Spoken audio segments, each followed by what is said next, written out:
Second item, the need to provide a clear framework for the development of the wind energy sector here. Deputy Robert Troy has 4 minutes to make an initial statement. Thank you, Ken Corley, or last Ken Corley, and can I thank the Ken Corley for selecting this debate, and indeed thank the Minister for coming in to take part in this debate. I think it's an extremely important issue, not alone for my own constituency, but for the Midlands and for the country at large. We're all aware that Minister Rabbitte signed a memorandum of understanding with his UK counterpart in late January of this year, and 2 private companies are actively engaging with landowners re potential leases for the erection of wind turbines in the Midlands. In fact, Mr O'Connor of Mainstream is quoted in the Financial Times in January of this year as saying, "We have already signed up hundreds of landowners across the Midlands, and we will create the largest wind farm in Europe." Now, while I acknowledge landowners are entitled to engage with whom they want in relation to what to do on the land, the proposed wind farm will affect whole communities across the Midlands, and they are not being consulted with. There is widespread concern, anxiety and worry among these communities. And given that the scale of the development will mean that any potential application will need to go directly to Onboard Penola, can I ask you, Minister, do you not think that we need something more than non-binding wind energy guidelines to influence a decision? Now, I accept that Ireland has a legal obligation to meet under the EU Directive 2009/28/EC, and in an ever-evolving world, we should be continually enhancing regulations and legislation to ensure sustainable development which will not be detrimental to our communities. This is a national issue, and thereby, in my consideration, warrants a national strategy on renewable energy. And the Government should introduce a moratorium on any future development until such a strategy is introduced. The national strategy should look at all renewables, wind, biomass, solar, etc. And they should consult with the various industries, the local community groups, environmental groups, the various government departments. And such a strategy could then advise the Government and take into account competing interests.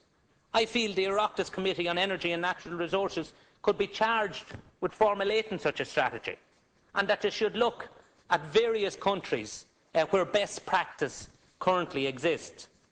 Minister, I think we should look at introducing a moratorium until the guidelines are reviewed, amended and are put on a statutory footing, dealing with issues such as making sure communities are aware of potential planning applications, that proper, comprehensive public consultation is carried out, that the distance between the residents and the proposed turbine would reflect the height of the turbine, that it's important that environmental impact assessments are carried out, scientific studies in relation to noise, flicker and shadowing, and that the most up-to-date analysis and figures are used from the World Health Organisations to make sure that any potential development will not have a detrimental effect on people's health. And I also think, Minister, that we should look at ensuring that our own targets are met under the EU directive before we start exporting excess energy.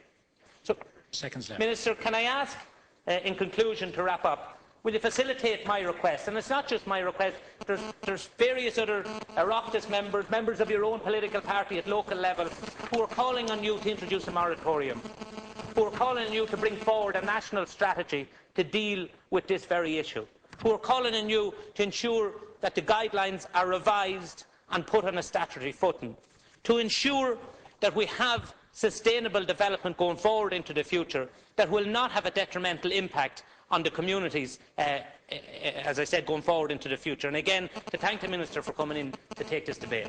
Thank you, Deputy Minister. I thank Deputy Troy for raising this important issue. I think the more it's ventilated, the better. He's absolutely right.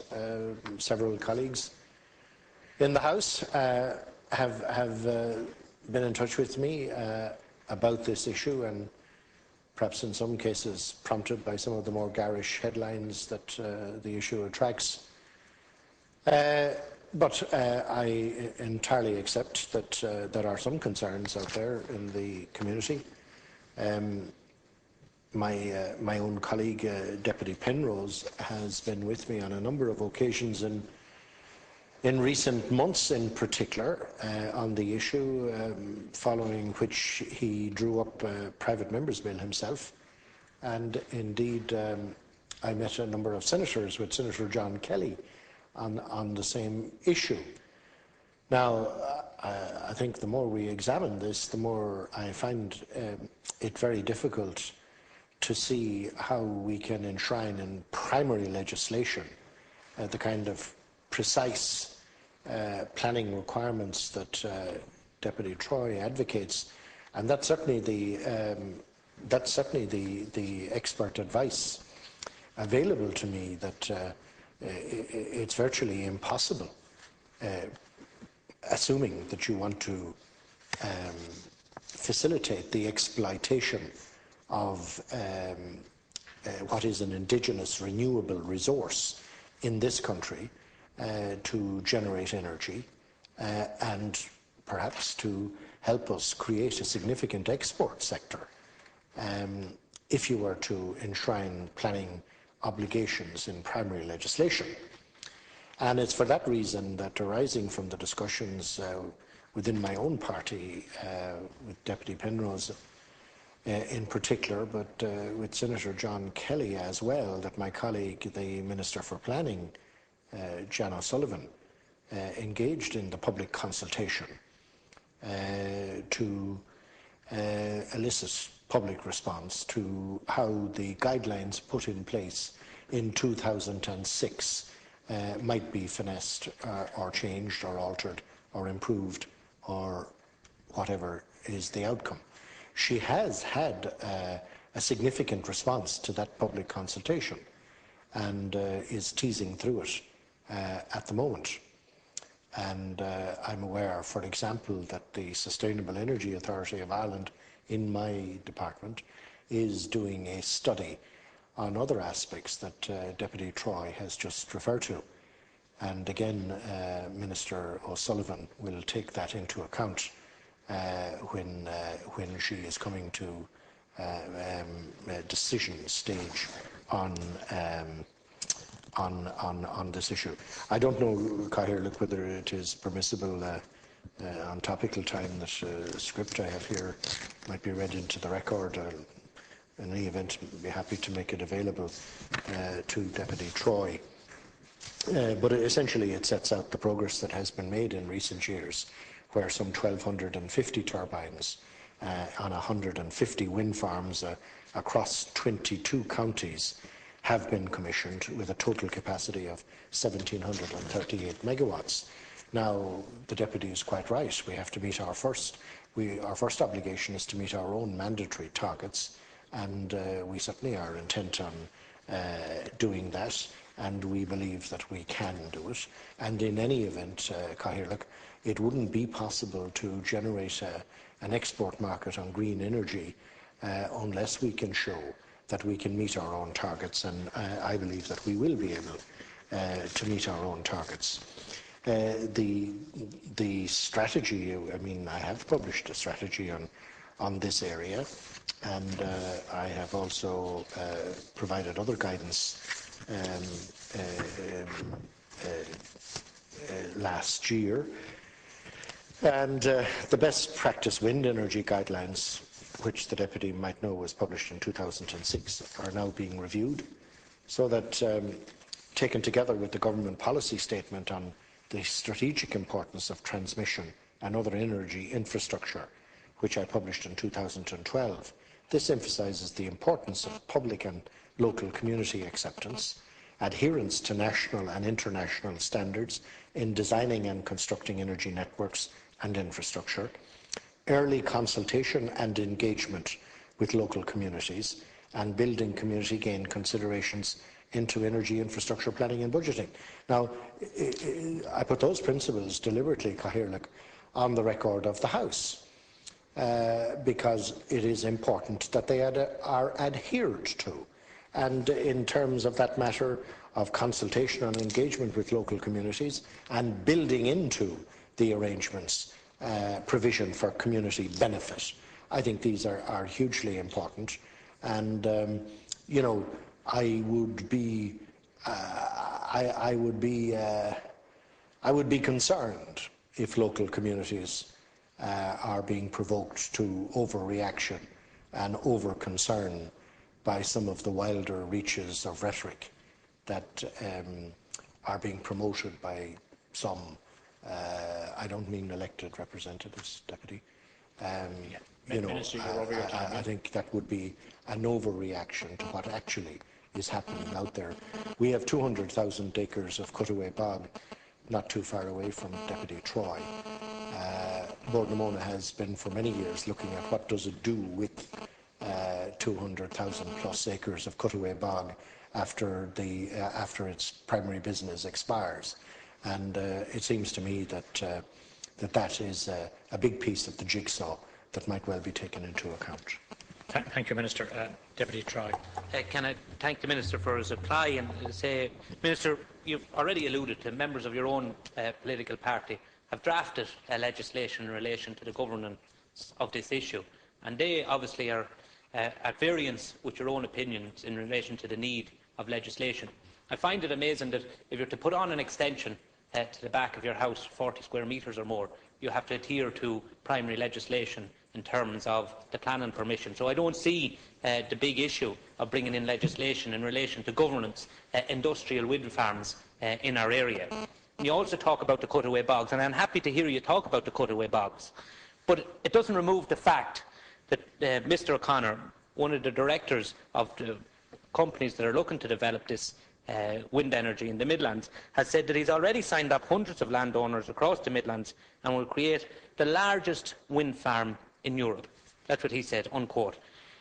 And in relation to the point you talk about not having any issue in meeting our own targets, that again is contradictory to what you said on the 16th of October 2012 in reply to a parliamentary question, where you said at the end of 2011 we are at 17.6% renewable electricity, 3.6% renewable transport biofuels and 5% renewable heat. Together these amounted to 6.5% of all energy consumed being from renewables in 2011. This means we have another 8 years within which to achieve the remaining 9.5%, which will be very challenging. Your words, not mine. Minister, can I ask, and I'm glad that you are recognising that there is genuine concern and worry out there within, 15 seconds. within the communities that this proposed development is going to take place.